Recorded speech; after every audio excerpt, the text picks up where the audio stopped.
वतो इच्छ Mantasa वतो किल्ल Mantasa.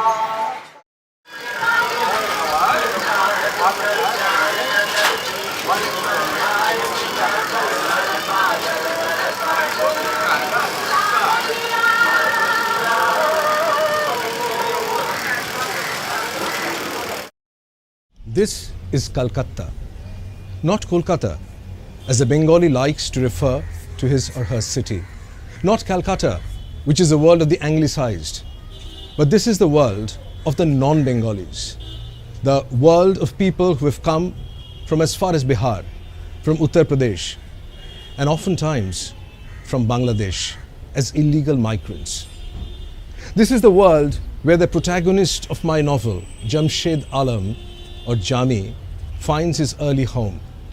He comes here with his mother, his father, and his sister, who's lame in one foot.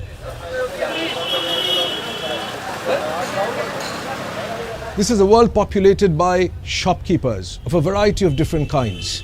Perfume, Unani medicines, gems and jewelry, butchers, slaughterhouses abound.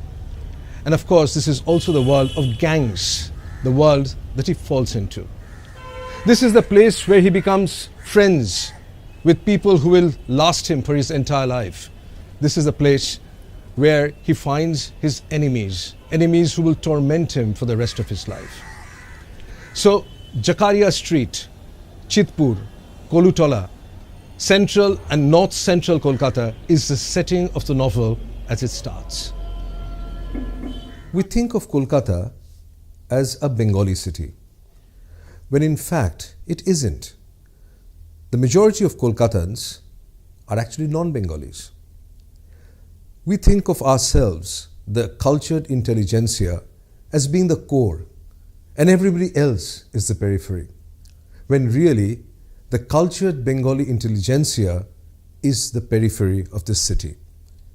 When I thought of writing the fictional memoir of a gigolo in contemporary Kolkata, I thought I had bought myself a huge load of trouble, because I, a middle-class Bengali, would have to go outside my comfort zone to enter the world of gigolos.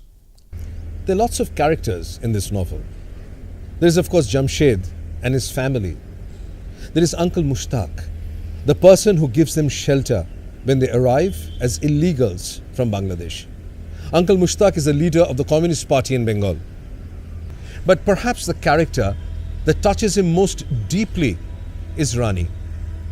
When Jami takes up a job as a masseur at Champaka, Rani is his manager. She's a transgender person, a hijra. So Jamshed Alam wants to become a Calcutta wala. That's his grand ambition. He's the son and grandson of refugees, and nothing would be better for him to have a permanent home. Having dropped out of school, he has no options but to find a small-time job in a travel agency. Over a period of time, he graduates from his travel agency job and becomes a masseur in a massage parlor. And suddenly, a whole world of opportunity opens up before him. From being a masseur, he becomes a gigolo, a male prostitute.